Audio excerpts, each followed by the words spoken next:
Yes, so we're just doing verse 1, chorus, verse 2, chorus, verse 3, chorus, straight into bridge, not instrumental, and then 2 choruses at the end.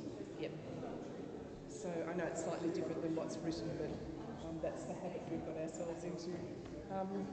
Now, do you want to do Joy to the World now? It's probably a good one to get them into the spirit.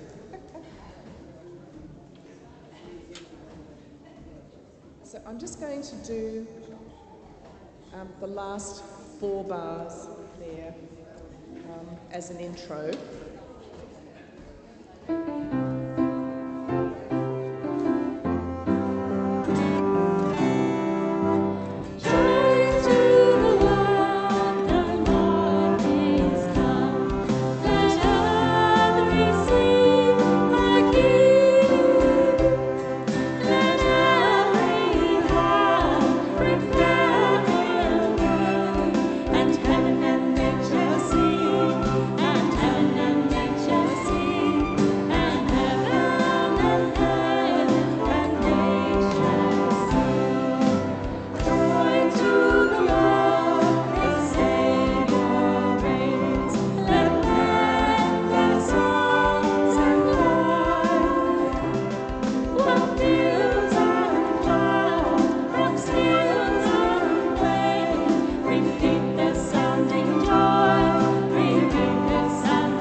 Could we just practice just verse 1 and 2 with that in between? Yeah, okay. I'll just start from the beginning, not with an intro. 1, 2, 3, 4.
Welcome. We give a warm welcome, especially to those who are visiting. Sorry for starting a wee bit late, but you're not bothered about timekeeping, most of you anyway. I forgot for baptism you do actually need water, So we had to get some for the baptismal font. And from previous experience, we need water that's not freezing cold. So you are very, very welcome. Now, you will forgive me that our call to worship will be in 2 languages today because we have a lot of connections here with South Africa. We are, as well as baptizing Ava and Callum, saying goodbye to Jacques, who is still my favorite South African, and who, no, he is.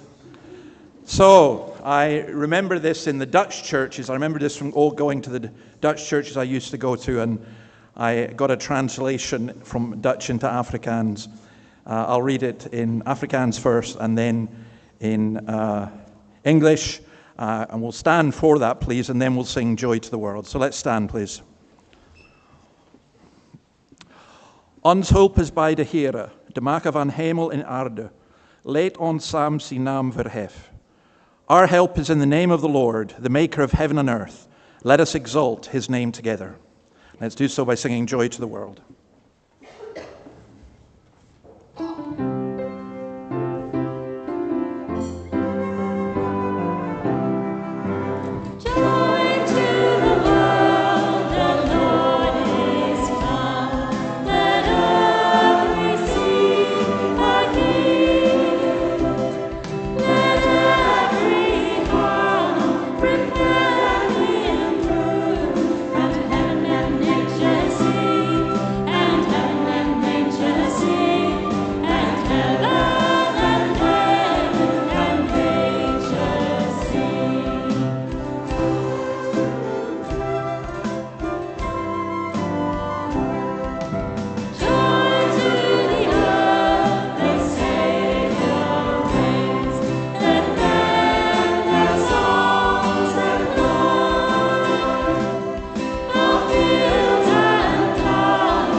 Please be seated. Let's pray.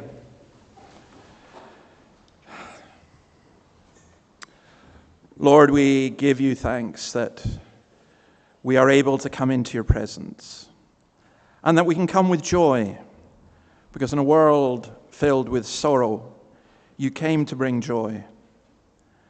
Lord, we thank you that the joy that you give is one that runs deep and lasts beyond all sorrow. We thank you that we are able to meet here today, and especially with these 3 special things we have. We thank you for our brother Jacques, and as he leaves us to be minister in Roseville, we pray your blessing and hand to be upon him. We thank you, O Lord, for Callum, and we pray that you would build him up and strengthen him in his newfound faith. We thank you, our God, for Ava and for her family. Lord, it's such a precious thing that you grant children to your people. And we pray that your covenant blessings would remain on her throughout all her days and on her family. We pray for those of us who are struggling with different things. And we ask that even as we worship you, that you would speak to us. We pray for any here who don't know you, that they would be drawn to you. We pray for those who are confused and who are hurting. We remember those who are unable to be with us and those who are unwilling to hear your word. Lord our God, whatever our particular needs, may you come and speak to us through your word. And we come to you and we confess our sins. You'll see the words up on the screen. Let's say these words together. You asked for my hands, that you might use them for your purpose. I gave them for a moment, then withdrew them, for the work was hard. You asked for my mouth to speak out against injustice. I gave you a whisper that I might not be accused. You asked for my eyes to see the pain of poverty. I closed them, for I did not want to see. You asked for my life, that you might work through me. I gave a small part, that I might not get too involved. Lord, forgive my calculated efforts to serve you, only when it is convenient for me to do so, only in those places where it is safe to do so, and only with those who make it easy to do so. Father, forgive me, renew me, send me out as a usable instrument, that I might take seriously the meaning of your cross. Amen. And let's receive this assurance of pardon. The Lord is compassionate and gracious, slow to anger, abounding in love. He does not treat us as our sins deserve or repay us according to our iniquities. For as high as the heavens are above the earth, so great is his love for those who fear him. As far as the east is from the west, so far as he removed our transgressions from us. As a father has compassion on his children, so the Lord has compassion on those who fear him. For he knows how we are formed. He remembers that we are dust. I love that. I love that as far as the east is from the west. And it makes more sense in a country like Australia, because basically it says your sins are in Perth. And Perth's so far away, I don't even know that if it really exists, but they're a long, long way away, which is lovely. We are reading through the Old Testament book of Isaiah, and we've reached Isaiah 23. And Bruce, I think, is reading. Is that correct? Yeah.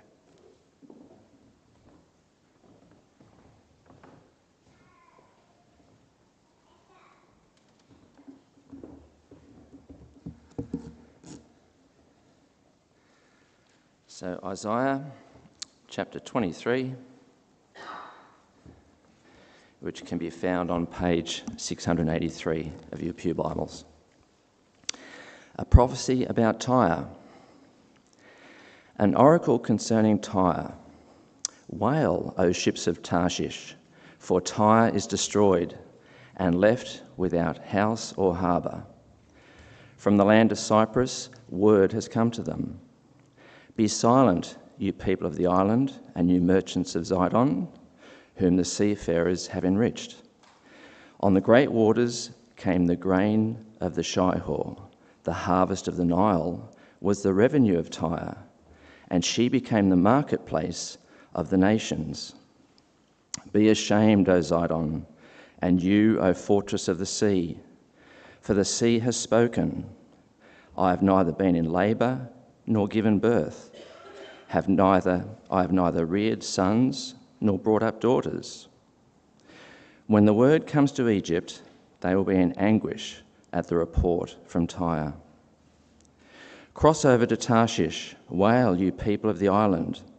Is this your city of revelry, the old, old city, whose feet have taken her to settle in far-off lands?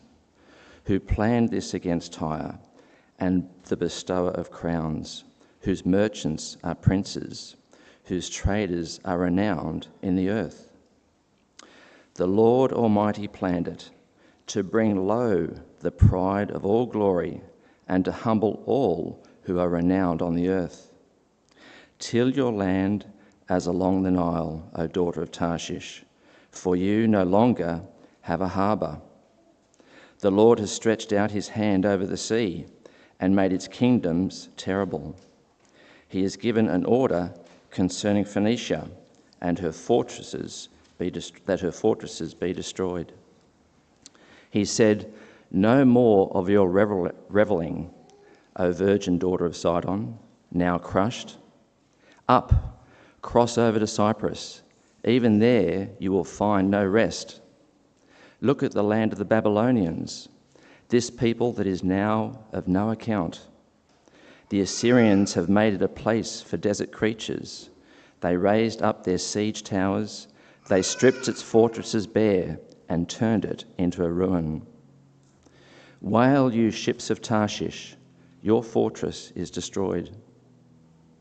At that time, Tyre will be forgotten for 70 years, the span of a king's life. But at the end of these 70 years, it will happen to Tyre as in the song of the prostitute. Take up a harp, walk through the city, O prostitute forgotten.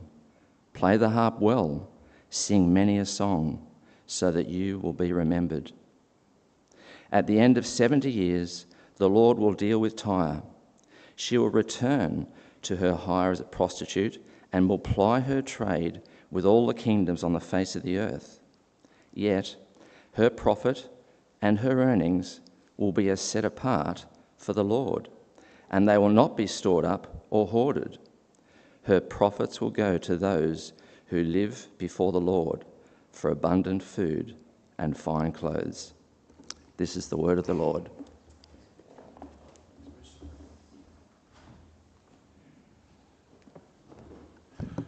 Okay, just a couple of notices. By the way, in that passage, what it's really saying is, when it talks about prostitution and everything else, it's actually talking about a society that relies on commercialism and, they just trust in their wealth. And Tyre was a city that was phenomenally wealthy because all the harvests from Egypt went to Greece and to Italy, to Rome and elsewhere. And God is warning the people not to trust in that. And there's a word for us as well, I think. There will be a lunch afterwards. This is to say farewell to Jacques. Now, I know that some of you are not able to come to that because you're going off to celebrate a baby's baptism, and that's wonderful. And some of you are going elsewhere. But anyone else, you're very, very welcome to stay for that if you wish. This evening at 5 o'clock, I've put it down as pizza and presents. Presents as in being here, not getting a gift. So you'll get some pizza if you come at 5 o'clock. You won't get a gift. And we're going to look at Christmas and what it means to have the presence of God with us. Don't let this put you off. We're going to have a Christmas quiz that was done by Simon Manchester, which is very good. We'll have different styles of Christmas music, and we'll have our usual discussion as well, because there's an awful lot about Christmas that's just like myth, and then there's the stuff that's real. And we're going to look at, amongst other things, the virgin birth. And for those of you for whom that's a problem, come along and have your problem solved, I hope. Okay. Then you may have noticed we've got badges on the way in. Now, let me explain about badges. I hate badges until I came to Australia and discovered that I needed them because I was struggling with getting older and remembering people's names. So badges are very useful. If, however, you don't want to wear a badge, if it's against your religion or you just don't like them, don't. You don't have to wear them. But if you'd like to wear one, it would be enormously helpful to help us remember each other. And it also makes you feel quite good when someone comes up to you and goes, "Hi, David, how you doing?" And they remembered my name, but you've got the badge. But anyway, it's good. It's psychologically very good for people. So, and if the other thing that happens when you do badges is you draw up a list, and someone always gets off the list. And if you are not on the list and you would like to be on the list, just say so. We'll put you on the list. And if you're on the list and you want to be off it, just say so as well, okay? It's entirely voluntary. Have I missed anything? Oh, yeah, we've got our Christmas carol service on the 21st of December. Please don't forget that. Scots Kirk carol service. And the Christmas collection is supporting Pres Aid. There was a box at the front for that as well. We'll have a Christmas Day service at 9 o'clock as well. All right, our country of the week is South Africa. Let's see, there it is. Amazing country. Only been there once. Large. 2 million square kilometres. And somebody objected last week that I didn't use the usual standard of comparing it with Scotland. Well, it's much, much bigger than Scotland. It's like 20 times the size of Scotland. And it's even bigger than New South Wales.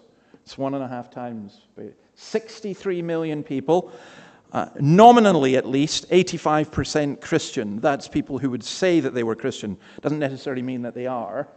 And in Australia, I was surprised at this because given the number of South Africans I've met here, I thought it'd be millions, but it's only 214,790 South Aussies. So, Jacques, when you're in a church in Roseville and it's largely South African, you've got a lot of people to work with, but don't forget the other people as well.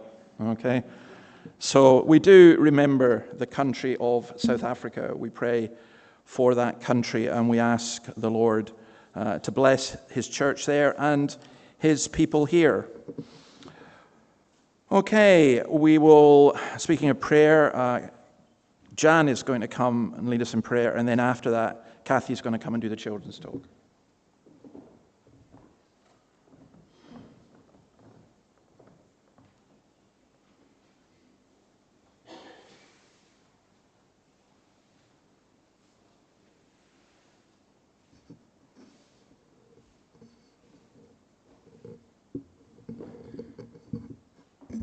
Good morning, everybody.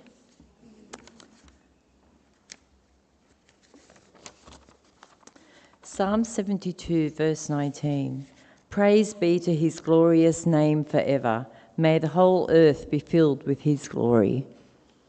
Dear Heavenly Father, we praise your holy name. We exalt you to the highest heavens. You are our glorious, everlasting God. May the heavens declare your glory through the work of your hands. You spoke and the heavens shone their light. This is the light we live by. As children of God, we shine this light.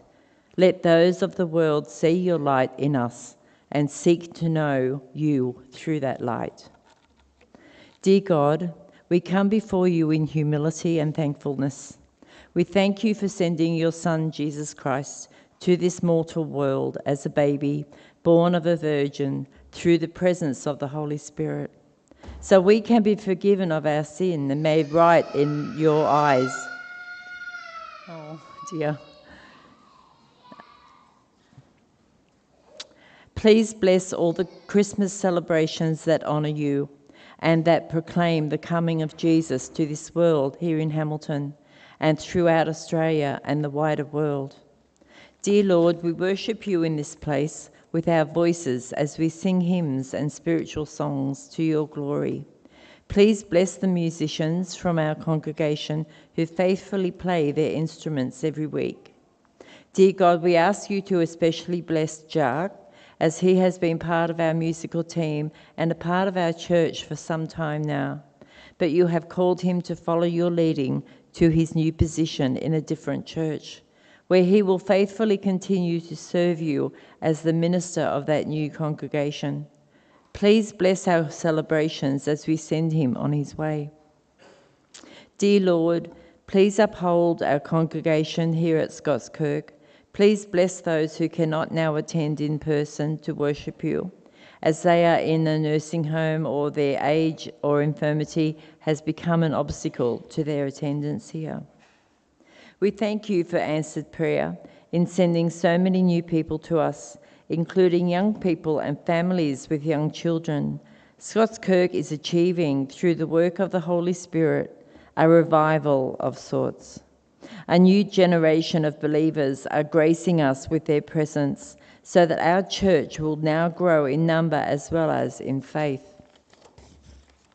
We pray for our serving missionaries whom our church supports, namely the Puffett family who minister to the people in Nantes in France, and Mick Alley, who is serving you with the Samburu people in Kenya, Africa. Dear Lord, we now ask you to bless our congregation as we grow in the knowledge of you through the preaching of your word by David, and we ask you to keep him well so he can continue to minister to us. Please bless David and Annabelle as they teach and preach to us in spirit and in truth. Please protect them both from the evil one. I pray this in the name of Jesus and in the power of the Holy Spirit. Amen.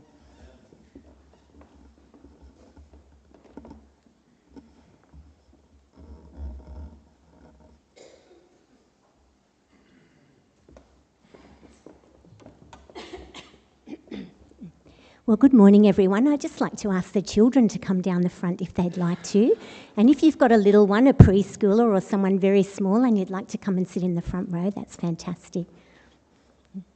My name's Kathy, for those of you I haven't had a chance to meet yet, and it's fantastic to see all the visitors, family, friends here today. Right, well, good morning, everyone. It's lovely to see you here. Every Thursday this year, I've been going over to Hamilton Primary School, which is just across the street, and I've got a grade 1 and 2 class where I have the privilege of being able to go and talk to them about Jesus, read the Bible with them every week. But over the last 4 weeks, we've been talking about Christmas. And they've been having a fantastic time getting ready for Christmas. They're decorating, they're singing Christmas songs, what are they doing? Talking about their presents, they're writing lists for mum and dad and things like that. But when I go to see them, we've been playing a little game together, which I guess I've called a treasure hunt. So I've brought my little treasure box with me because what I've been trying to help them learn is that in the middle of all the fun of Christmas, there's the real Christmas story, and that we want to be on the lookout, because there's so much other Christmas stuff out there and a whole other story, really, that we're looking for the real story of Christmas. So I wonder if that's something, that we could do together over the next even week or so, is just be on the lookout for things out in the world that remind us of the real story of Christmas. So I've got one straight away. Most days of the week, during the week, I'm over at Waratah because Matt, my husband, and Annabelle as well work over there, and they've got some fantastic Christmas decorations. But one of the things they seem to have a heap of are these. Does anybody know what that is? Would you like to hold it, Adelaide? It's nice and light. Noah, was that you? It's a candy cane. So what is that? What do you do with a candy cane?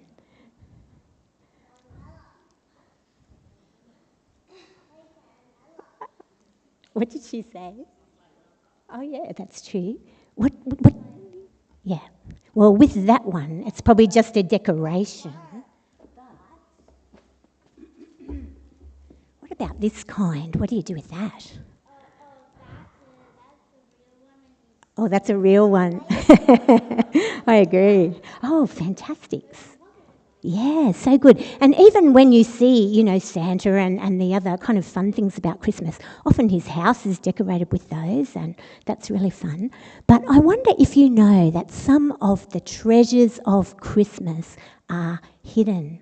And once you know about them, you'll never think about them in quite the same way again. So I was just going to show you something about the candy cane that reminds us of the real story of Christmas. Adelaide, you're doing a great job showing that candy cane. First of all, Noah, what can you say? Oh, that's so fantastic. That was going to be my third thing, but you've said it straight away. Red and white stripes. The suffering of Jesus to bring us peace. That's really beautiful.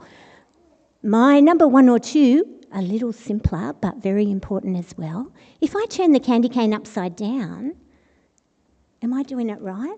Or do I need to turn it over? Oh, not an umbrella. The other way. Is that right for you? Thank you, Julie. What letter is that? Oh, great. So what's that got to do with the real story of Christmas? Jesus, well done, number 1. And number 2, it's a Christmas shape. We did the play together and we're going to do it again next Sunday. What shape does this remind you of in the Christmas story? A shape. It's a Christmas shape. I'll give you a hint. Mrs. Patterson has this fantastic stick, and I think Noah used it in the play. What's that? It's not, oh, a staff. Very good. That's a little heavier, Adelaide. I might hang on to that. If I pull this guy out, it helps a little. What is that? Sheep. And so what might that be? A shepherd's staff. Well done, Noah. Yeah. Yeah, fantastic. Yeah, so some people call that a shepherd's crook. So I just wanted you to try to remember that if you can. I've got a little candy cane for everyone, which I'll give to Mum and Dad, and they can decide when you could have that. But candy cane is the shape of a shepherd's crook. Oh, Julie, I'm going to get this wrong. Is that right? Letter J for Jesus. And the most important one, maybe mums and dads can talk to you about this at home. Prophet Isaiah said, the Prince of Peace was punished, and by his stripes we are healed, red and white. Now, if anyone would like a sheep to hold, or even the baby Jesus during church, come quickly. We're finishing. And I'll have the basket over in the hall. You can put it back in there a bit later.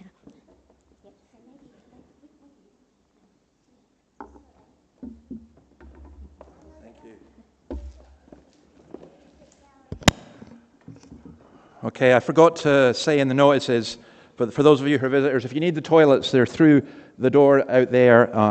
And if you need any space at all, we've got a wee room that you're welcome to go into.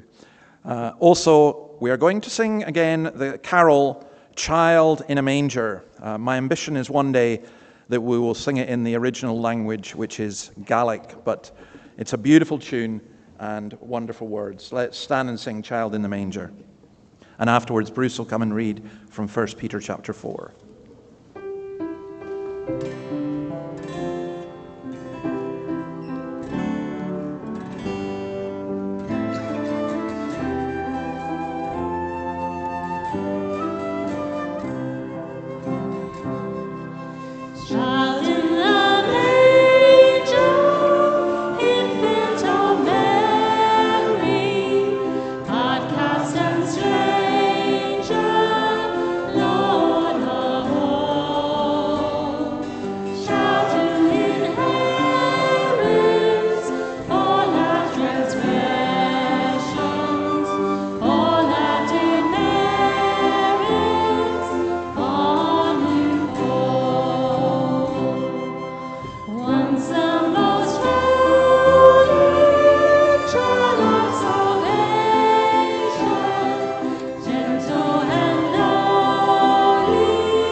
The New Testament reading is taken from 1 Peter 4, verses 12 to 19, and that can be found on page 1179 of your Pew Bibles.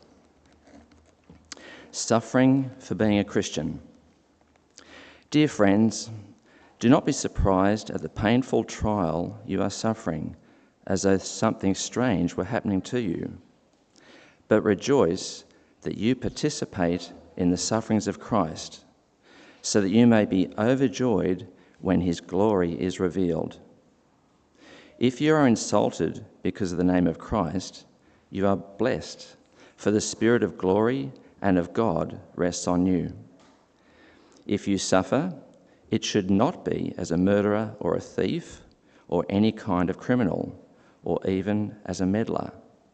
However, if you suffer as a Christian, do not be ashamed, but praise God that you bear that name. For it is time for judgment to begin with the family of God.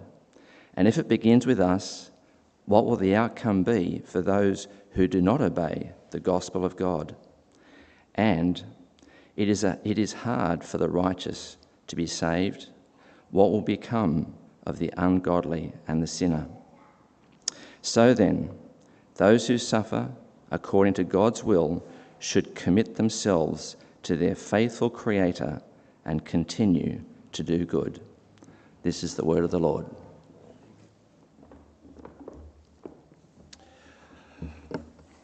Okay, because we've got the baptisms at the end, I probably shouldn't say this because it might not turn out to be true. I'm going to try and preach shorter than I normally do. So it'll be under 2 hours. That's all I'm saying. We are looking at the book of Judges, and I was going to take a wee break from it, and then I realized actually where we're up to in Judges chapter 5, it's brilliant for what we're looking at. So let me just begin with this.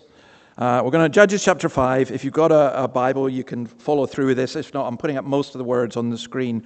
On that day, Deborah and Barak, son of Abinoam, sang this song. Now, what do you think about singing? Some of us sing in the shower, and that's the only place we're permitted to sing. Some of us, I like going to football matches, soccer, but I hate saying that because that is football. But I like going to football matches, and we used to sing and chant at the other fans, you only sing when you're winning. It was a good job that we didn't do that because we didn't win very much. But where did people sing together? Karaoke, I don't know if that's still a thing. I certainly never did it. And in church, people sing. And there's a reason for that. I mean, I know some people find it uncomfortable, but what's the power of song? I could do this. I'm going to mention some songs just now, and I'll bet you that some of you haven't heard of them for about 10 years, and yet you'll still know the words. Because song helps you remember things. You'll see up there Stevie Wonder and Paul McCartney. That's them, the song Ebony and Ivory. And I did that because this, in Judges 5, this is a duet. So Deborah and Barak are singing this song, and I'll explain who they are as we go on and what's happened for those of you who don't know. But what's interesting is in the whole book of Judges, a lot of the Bible is poetry. A lot of it is narrative. Judges is historical narrative, except for this one chapter. This one chapter is a song. It's a fairly long song. And I began to think, what's the longest rock song any of you know? And I was going for Bohemian Rhapsody. And some of you are nodding your heads. But the real aficionados, the cultured people like Callum, will know that it's Jethro Tull, whose song, Thick as a Brick, lasts precisely 43 minutes and 15 seconds. And believe it or not, it got to number 1. Now, you go ahead and Google it. It is a brilliant song. Jethro Tull is what we call Matt, our flautist, because Matt and Jethro Tull are, or Ian Anderson of Jethro Tull, are the best flautists in the world. But this is a long song. Singing is important in Christianity, perhaps more than any other religion, because it's a response to salvation. It's God-centered. It thanks God for what He's done. A lot of the songs sometimes that churches sing tend to be very me-centered. We need to push away from that, get back to how the Bible tells us to do it. But also, there's singing about God's servants. And I was I came this close to doing this, and Jack, you will thank me so much I didn't do it. I was going to write a song that we could sing to you, but you would have been so embarrassed. But that does happen in the Bible, that people sing songs to people. And I think this is Barak and Deborah singing to each other as well. Now, the other thing, just simply to say about Judges, is that it is a very difficult book, Judges. There's lots of troubles, and things just seem to keep getting worse. Judges is not a film that would be made in Hollywood. Judges is a film that would be made in Scandinavia. And you think it can't get any worse, and it does. So, why are they singing here? How can we sing the Lord's song in a strange land? Well, they're singing because they'd been oppressed for 20 years, as it says in the previous chapter, and now they were free. You think, if you look at those videos of people dancing and singing at the end of the Second World War. And then the other thing simply to say about Judges, it is about Christ. So, let's just go through this. I'm going to try and go through it fairly quickly, but let's see what happened. When the princes in Israel take the lead, when the people willingly offer themselves, praise the Lord. Hear this, you kings. Listen, you rulers. Even I, will sing to the Lord. I will praise the Lord, the God of Israel, in song. Don't worry, she's just singing. When you, Lord, went out from Seir, when you marched from the land of Edom, the earth shook, the heavens poured, the clouds poured down water, the mountains quaked before the Lord, the one of Sinai, before the God of Israel. Now, again, by the way, please do feel free to talk to me at the end or discuss. We have a Discord, a Scots Kirk Discord, and there's some things that I'm going to say today that I don't have time to go into detail with. You may want to ask about. Please feel to do it on that as well. But before they could sing, a battle had to be fought, because Israel was in a social, moral, and political decay. And look, that just, I think, is where we're at in a culture today. And we desperately need leadership. It needed willing leaders and willing people. And it was going to be hard. And these two people, Deborah especially, and Barak, stood up, and then the people with them, but not all the people. So I'd say there's a real battle. Verses 4 and 5 tell you that the battle ultimately belongs to the Lord. It is God who went out. It is God who was the warrior, as chapter 4, verse 15 tells us. Now, we don't like that. Exodus 15 says God is a God of war. I think I might put that up on the notice board next week and see where we go with that at Christmas time of peace. God is a God of war. We like God being the shepherd or the father, but God being a God of war sounds so militaristic and wrong. And yet, in many ways, it's not. And we'll see why. The bottom line in all of this is that there are some battles you and I can't win, and we need God to act for us. I would say this to Ava's parents, in fact, to any parent. Bringing up a child in this world is not easy. You know, before I had kids, I thought, well, can't be that much to it. You know, my goodness, your life changes instantly and forever. And it's not easy. It really isn't. Or, let me say in another way, a young man like Callum standing for Christ in a post-Christian hostile environment. It's a battle. It's not easy. We don't fight with the weapons of this world, but we fight with the spiritual armor that Paul describes in Ephesians 6. And it is a battle. We fight on. Sometimes when people ask, how are you? You say, fine. Maybe sometimes we should just say, fighting on. Or I'll teach you a Scots phrase. You might say, it's a sair fecht. It's a sore fight. It's a hard fight. And sometimes it is. Not always, but sometimes it is. There's a great line in U2's Sunday Bloody Sunday song. It's a brilliant line which says, the real battle's just begun. To claim the victory Jesus won. And that's what we are engaged in. We are engaged in a battle. You need willing people and leaders. And then this, a mother in Israel.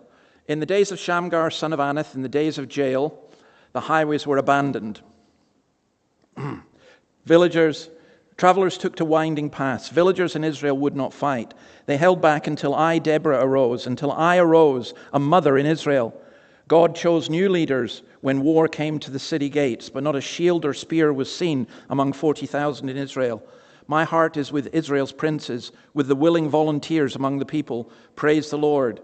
You who ride on white donkeys, sitting on your saddle blankets, and you who walk along the road, consider the voice of the singers at the watering places. They recite the victories of the Lord, the victories of his villagers in Israel. Then the people of the Lord went down to the city gates. Wake up, Deborah. Wake up, break out in song. Arise, Barak, take captive your captives, son of Abinoam. The highways were abandoned. It was difficult to travel. Village life was disrupted. People did not want to go out on the streets. Again, does that sound familiar? Oh, I can't go downtown after dark. Or you can't go out on your own here. Each lived in their own gated community. Each lived for themselves. And then God sends a Savior. And it was not a Savior they were expecting. It was a woman who was a mother in Israel. Now think about this for a minute. I actually dreamt about my mother last night.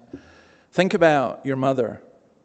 I know for some of you, I hope very few of you, that will be largely a negative experience. But thankfully that's not the norm. For me, it's one of the most beautiful things that I see the children here, yes, with their fathers as well, but they have mothers. I don't think there's anyone has so much influence on you as your mother. We all owe our existence to our mothers. We wouldn't be here without them. And most of us much more. And I'll throw grandmothers in as well. Deborah is described as the wife of Lapidoth. We know nothing about her husband, by the way. Isn't that interesting? You know, you get introduced sometimes as, maybe not so much now if you're a woman, but, oh, this is the wife of so-and-so, the wife of so-and-so.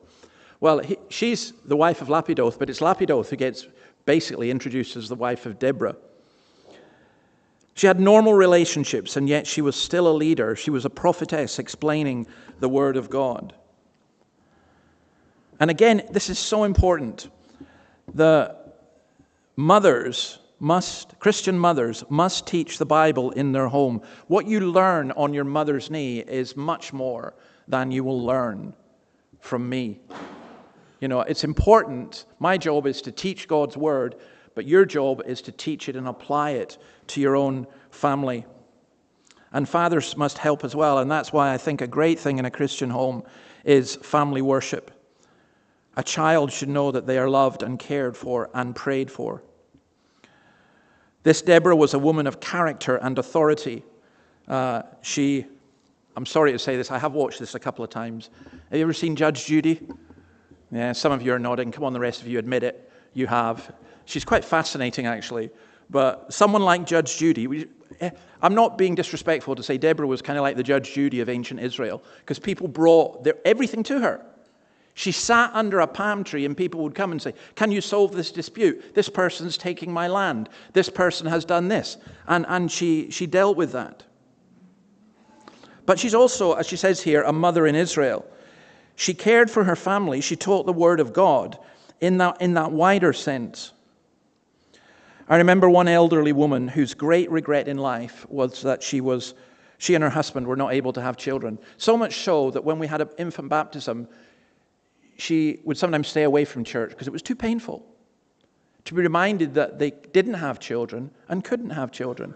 And that's a real thing, by the way. I hate it when churches kind of present you're normal if you're married and you have children, but there's something wrong with you if you don't. That's really way off beam, and that should never, even that impression should never be given. But I remember this lady, and one week I visited her after a baptism, and she said, everything's changed. And I said, how? Something had clicked in her head. She said, you said that all the children in this church belong to us. And she said, I am a mother, all these children.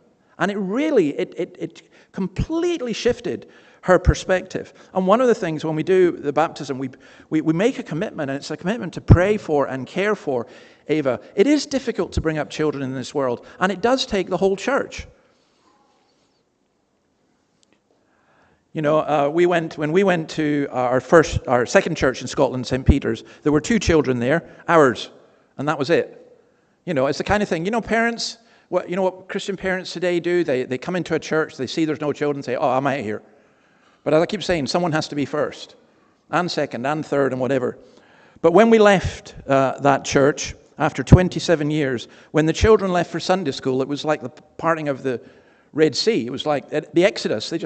It took ages for them all to get out, all the children. And I was reminded of that this week because I read that church's newsletter, and they had a Sunday school prize giving a couple of weeks ago, and they gave out over 70 prizes. 0 children to over 70 in today's world. Well, may that day come here. Deborah was a mother in Israel, but not everything was great. Look at verses 13 to 18. The remnant of the nobles came down. The people of the Lord came down to me against the mighty. Some came from Ephraim, whose roots were in Amalek. Benjamin was with the people who followed you. From Machir, captains came down. From Zebulun, those who bore a commander's staff. The princes of Issachar were with Deborah. Yes, Issachar was with Barak, sent under his command into the valley.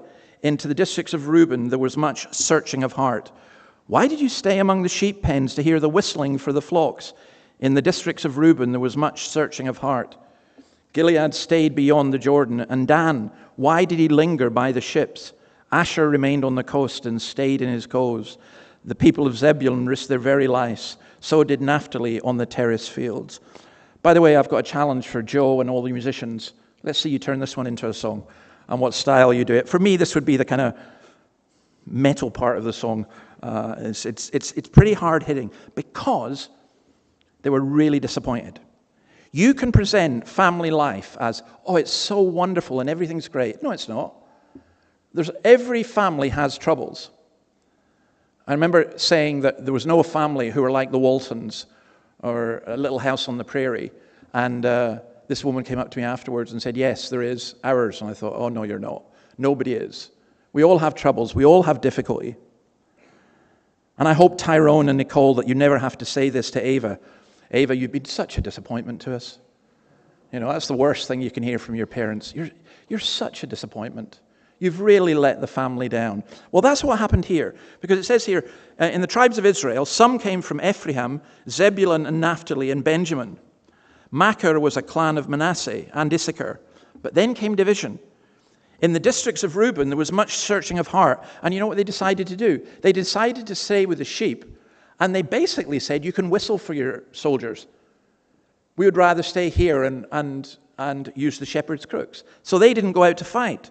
The Danites in the far north said, no, we're too busy with our ships. The people of Gilead stayed where they were on the other side of the Jordan.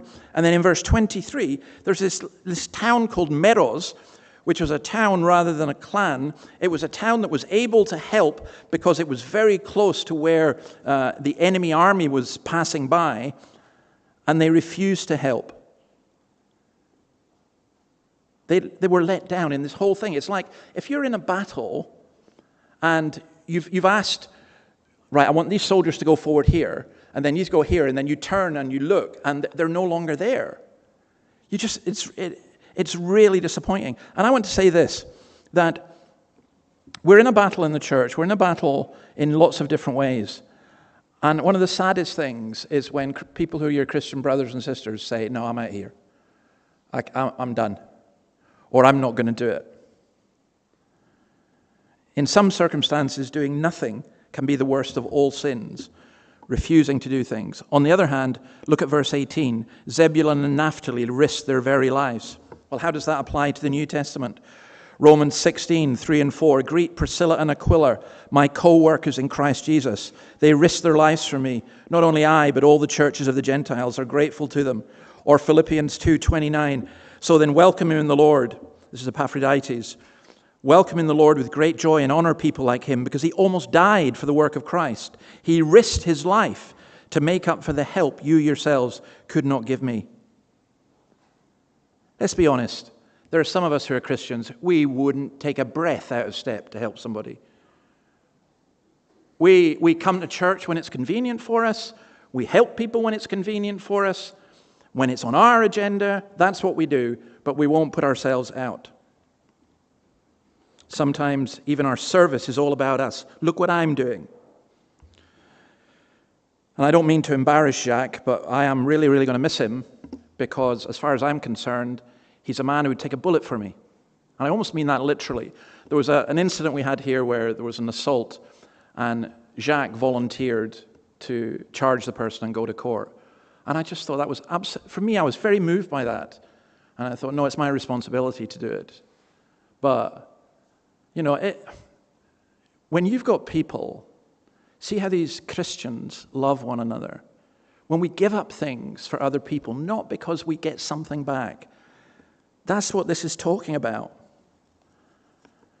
And then verses 19 to 30. This may seem a bit dark, but there's darker yet, let's put it that way. Kings came, they fought. The kings of Canaan fought at Tanakh by the waters of Megiddo. They took no plunder of silver. From the heavens the stars fought. From their courses they fought against Sisera. The river Kishon swept them away. The age-old river, the river Kishon, march on my soul, be strong. Then thundered the horse's hoofs. Galloping, galloping go his mighty steeds. Curse Meroz, said the angel of the Lord. Curse its people bitterly, because they did not come to help the Lord against the mighty. Most blessed of women be Jael, the wife of Heber the Kenite. Most blessed of tent-dwelling women. He asked for water, and she gave him milk. In a bowl fit for nobles, she brought him curdled milk. Her hand reached for the tent peg, her right hand for the workman's hammer. She struck Sisera, she crushed his head. She shattered and pierced his temple. At her feet he sank, he fell, there he lay. At her feet he sank, he fell. Where he sank, there he fell, dead. Through the window peered Sisera's mother. Before the lattice she cried out, why is his chariot so long in coming? Why is the clatter of his chariots delayed? The wisest of her ladies answer her. Indeed, she keeps saying to herself, are they not finding and dividing the spoils? A woman or two for each man. Colorful garments as plunder for Sisera. Colorful garments embroidered. Highly embroidered garments for my neck. All this as plunder. What happened here, and I'll just describe it. The enemy was advancing with their iron chariots eastward across the plain. They were going to wipe out the Israelites.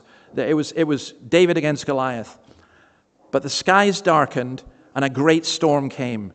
And there was a rain bomb dropped right at the source of the Kishon River, which grew and swelled. And then the chariots got bogged down. And the men had to get out of the chariots because they couldn't keep going. By the time Barak and his men had got there, it was almost already over. God intervened and sent that storm. I was trying to think of a modern example, and probably the one that's the most relevant, I think, is the evacuation from Dunkirk, which wasn't supposed to happen, and yet there was calm and a mist, and the vast majority were able to get out. And you may say, well, that's just the way it was. Well, I would say Winston Churchill and King George had asked the whole nation to go and pray, and they did. People turned up in their millions in churches and cathedrals throughout the UK. And I do think that was a result of their prayer. But also this, let's deal with this. Who sings about crushing people's heads? Except very violent, nasty people. Well, think about it this way. We mentioned mothers, and Deborah as a mother in Israel. Sisera had a mother, but look what she says. She's peering through the lattice, wondering where his chariot is coming, and you can feel for her in that. She's wondering if her son's going to return, when he's going to return. But look at what she asks for. She wants him to return because he's going to give her something. She wants what her son can bring her, and that includes other women who would be enslaved and abused. In other words, don't have this idea that men are violent and women are all sweet and lovely. Men are stronger, but women can be just as violent in different ways and have the same kind of desires. And she had this desire for her son to bring women as sex slaves. In fact, it's even worse than that. Literally, the Hebrew doesn't say woman, it says wombs. 2 wombs for every man. Because women were to be treated as just child producers. Which is awful. That's not the honor of being a mother. Deborah could have been one of those. Sisera himself was an abuser of women. He was a rapist and he treated women like dirt. And the Bible's not saying we should go out and do this, but there's a certain amount of justice in the fact that it was a woman who killed him, with basically, as we saw last week, her ordinary household utensils. Is there no room for forgiveness? Yes, there is. If he had repented and turned away from that. But is it wrong to rejoice that somebody who slaughtered and murdered and killed and enslaved people and sexually abused people is dealt with? No, it's not. It's not wrong at all. And I think it's a bizarre thing when people say, oh, well, you know, I wouldn't want to be like that. Yeah, you would, if you'd face those kinds of things. So in all of this, let's just finish with this. So may all your enemies perish, O Lord, but may all who love you be like the sun when it rises in its strength. Then the land had peace for 40 years. I was thinking about this, and I read this, and I thought this was very good, so I'll share it with you. There are two kinds of mothers in this song. Sisera's mother's peering through a lattice, waiting to see her son come home. Deborah's sitting under a palm tree. Sisera's mother is tended by princesses. Deborah cares for the poor. She's amongst the poor. Sisera's mother is served by others. She's all the servants and everything else. Deborah serves others. Sisera's mother is consumed by her own pain. Deborah seeks to heal the pain of others. Sisera's mother weeps. Deborah sings. And this is the greatest distinction of all. Sisera's mother is lost. Deborah is saved. You know, we need to realize, in the words of Mr. Dillon, you got to serve somebody. It may be the devil or it may be the Lord, but you got to serve somebody. Whose side are you on? And we need to think about this as well, but let's apply this in context. This whole song is saying God is sovereign, God is in charge, you know, and he will rescue his people. That's what it's saying. It's ultimately pointing forward to Jesus coming to rescue his people. But you apply it in your own context, but let me apply it in this way. God is sovereign. He listens to our prayers, but he didn't listen to my prayers about Jacques. You know, me and Annabelle, we were pleading with the Lord, come on, make him stay, break a leg, make the South Africans hate him, do something, you know, and God didn't listen. I was going to say Jacques didn't listen, but no, God didn't listen either. What's the Lord saying? He's saying, look, the God who can cause mighty rivers to flood so that a mighty army is defeated doesn't need us. And let me tell you something. Since the day I heard that Jacques was leaving, this church grew more rapidly than it ever has. And to me, it's like the Lord saying, you don't need Jacques. The church doesn't even need you. You all need me. That's really important. And God will work out his plans in Jacques' new ministry in Roseville and also in what's done here. In baptism, what is Callum doing? He's handing his life over to Christ, and God is putting his mark on him. And Callum will forgive me saying this. It's like a cattle branding, or I was going to say a sheep branding, but if you've ever done that, I have done it, where you put a mark of the farm on the animal, and it says, that belongs to me. And baptism is God saying to Callum, it's Callum saying, I'm a believer, but it's God saying to Callum, yeah, and you're mine. And who knows what God will do in and through him. And in Ava, Tyrone and Nicole are giving Ava to God, saying basically, we can't do this, we need your help. And God is saying, this child is mine, and putting his mark on him. I know that there are people who've said things like, oh, God has no grandchildren. And that makes no sense to me at all, because as a parent, what do you want most? You want your children to be blessed, and you want them to be blessed through their children. And the idea that God says, well, I want my children to be blessed, but I don't care about their kids, that doesn't make any sense. And it doesn't make sense biblically. I understand why people are saying it, because just because you're born in a Christian home doesn't make you a Christian. But I'll tell you this, it puts you in a blessed position. You know, when somebody might say about Ava, oh, she looks like her mother, or oh, she looks like her dad, and usually that's not considered a good thing. So they usually go, oh, she looks like her mother. Isn't she cute? When I saw her today in her sunglasses, I thought, she doesn't look like either of them.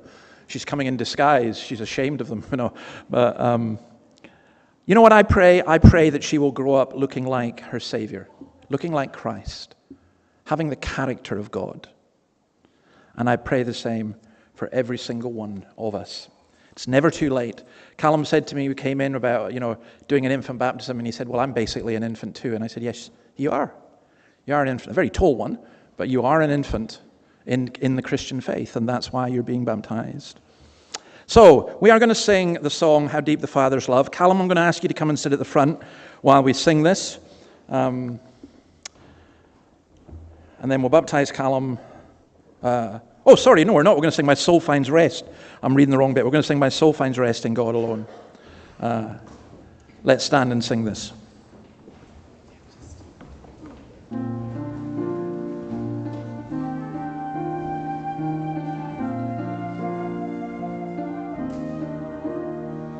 My soul finds rest in God alone, my rock and my salvation, a fortress strong against my foes, and I will not be shaken. Though lips may bless and hearts may cause, and life like arrows pierce me, I'll fix my heart on righteousness, I'll look to Him who hears me.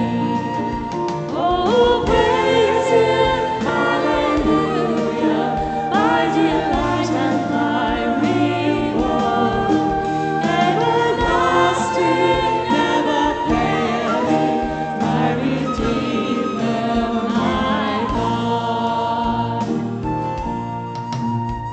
Find rest, my soul, in God alone, amid the world's temptations. When evil seeks to take a hold, I'll cling to my salvation. Though riches found and riches gold, don't set your heart upon them. The fields of hope in which I sow are harvested in heaven. Oh, praise Him, hallelujah, my delight and my reward, everlasting, never failing, my Redeemer, my God. I'll set my gaze on God alone and trust in Him completely. With every day pour out my soul, and He will prove His mercy. Though life is but a fleeting breath, just as you put to measure, my grief has crushed the curse of death, and I am His forever. Oh, praise Him, hallelujah, my delight and my reward, everlasting, never failing, my Redeemer, my God. Oh, praise Him, hallelujah, hallelujah. Oh, praise Him, hallelujah, hallelujah. Oh, praise Him, hallelujah, hallelujah. Oh, praise Him, hallelujah, my delight and my reward, everlasting, never failing, my Redeemer, my God. Oh, praise Him, hallelujah, my delight and my reward, everlasting, never failing, my Redeemer, my God.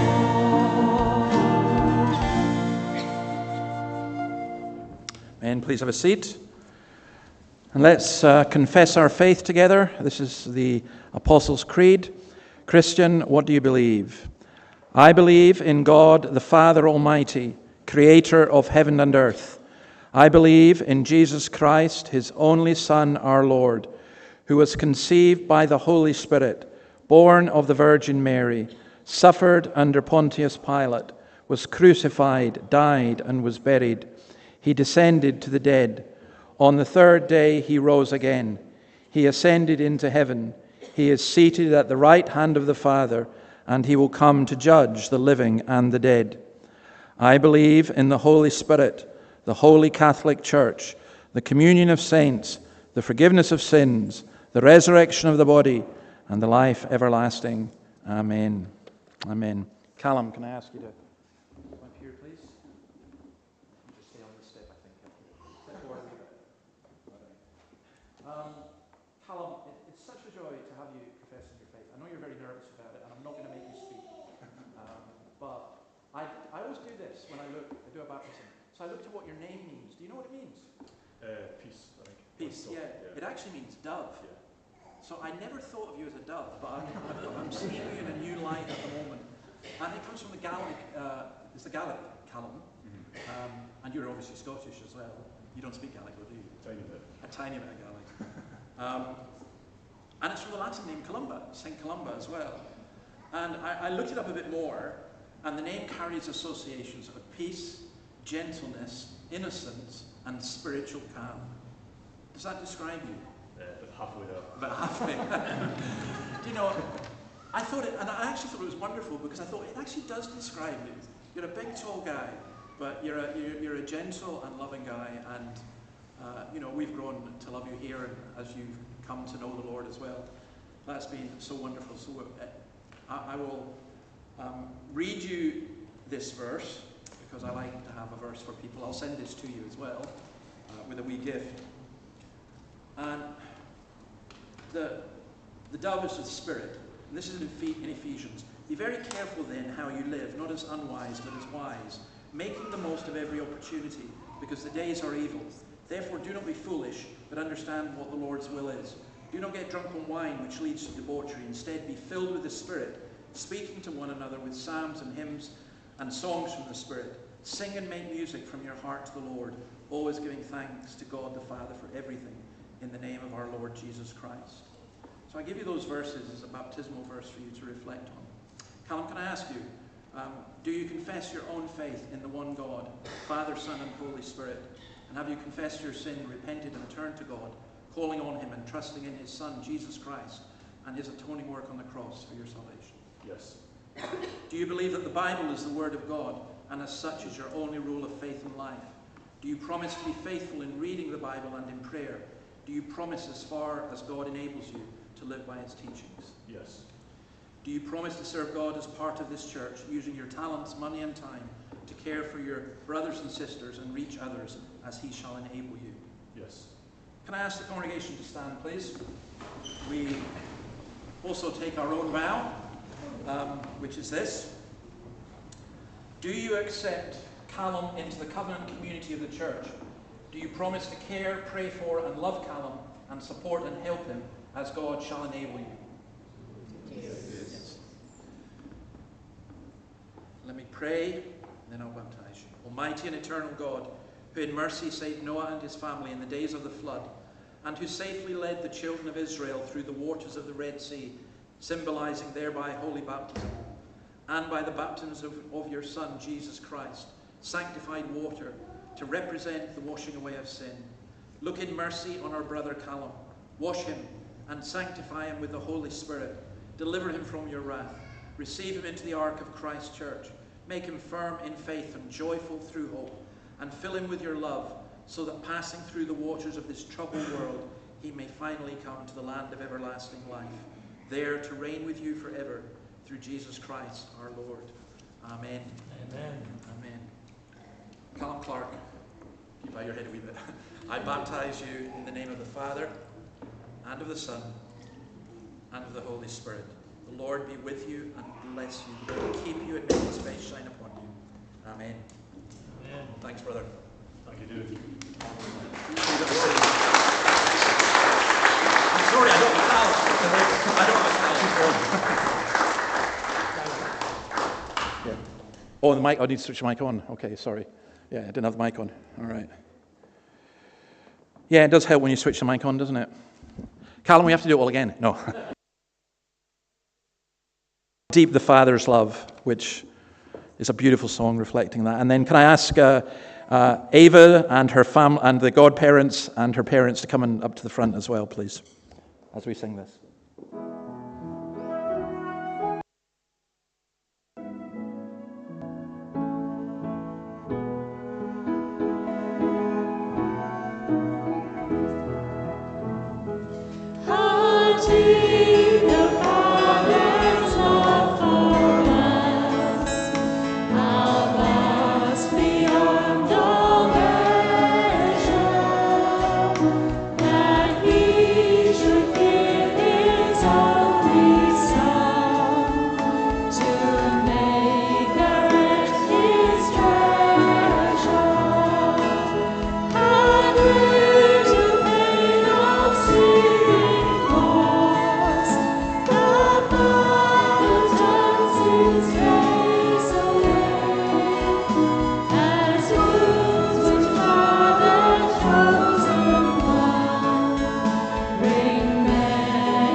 Please be seated. Apart from you lot, would you like to come forward?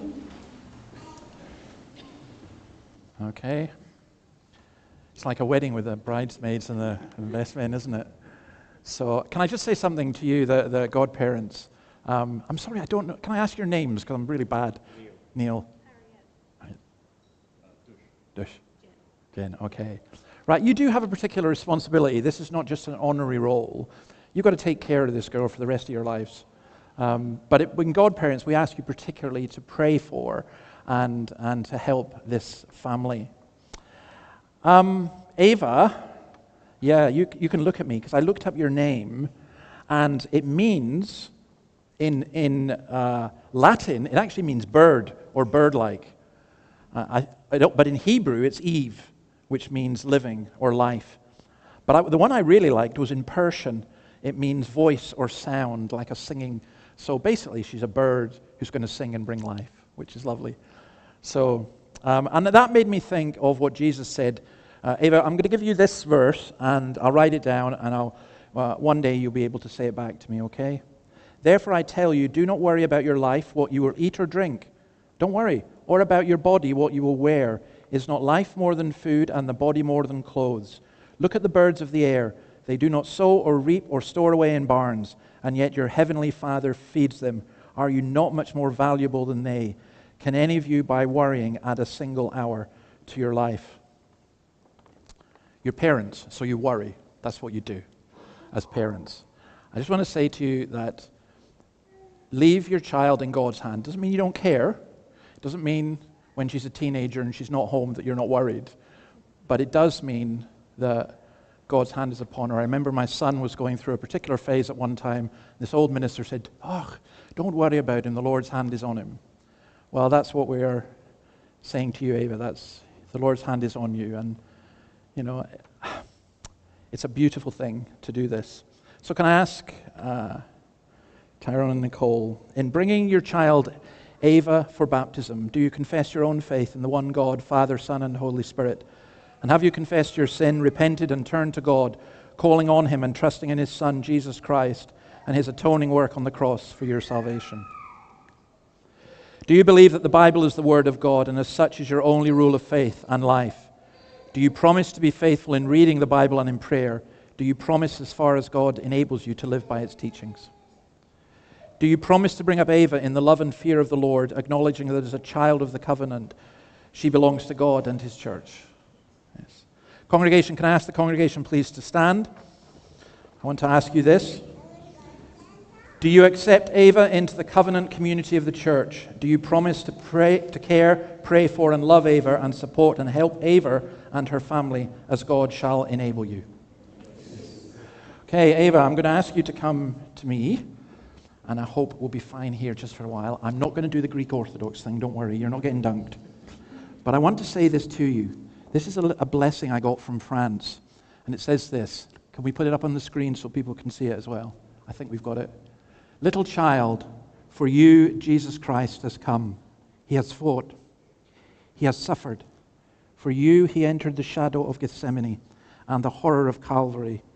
For you he uttered, "It is finished." For you he rose from the dead and intercedes from heaven and sent it into heaven and there intercedes. For you, little child, even though you do not know it. But in this way, the word of the gospel becomes true.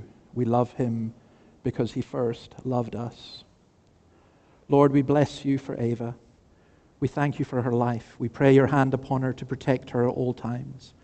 We pray for her parents and for all her family. We ask, O Lord, that as we baptize her, you would be with her. Let's pray. Let's baptize you. Ava, I baptize you in the name of the Father and of the Son and of the Holy Spirit. The Lord bless you and keep you. The Lord make his face shine on you and be gracious to you. Well done, sweetheart. Here we go. Yes, she deserves it. Well done, guys. Well done. Thank you.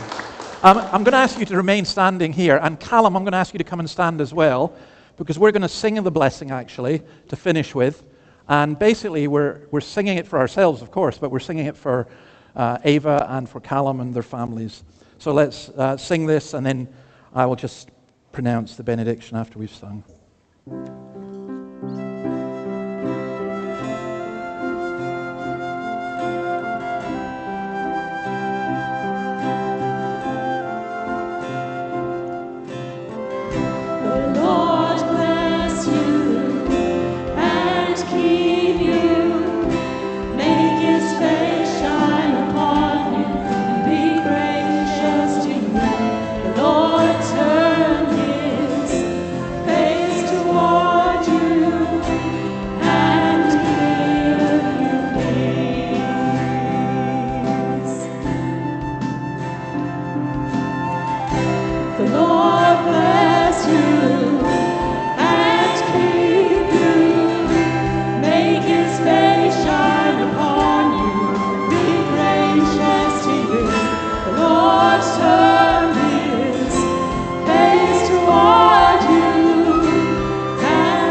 Amen. And that is the benediction. So feel free to stay on for some lunch or wherever you're going. And if you'd like to, come and join us at 5 o'clock as well.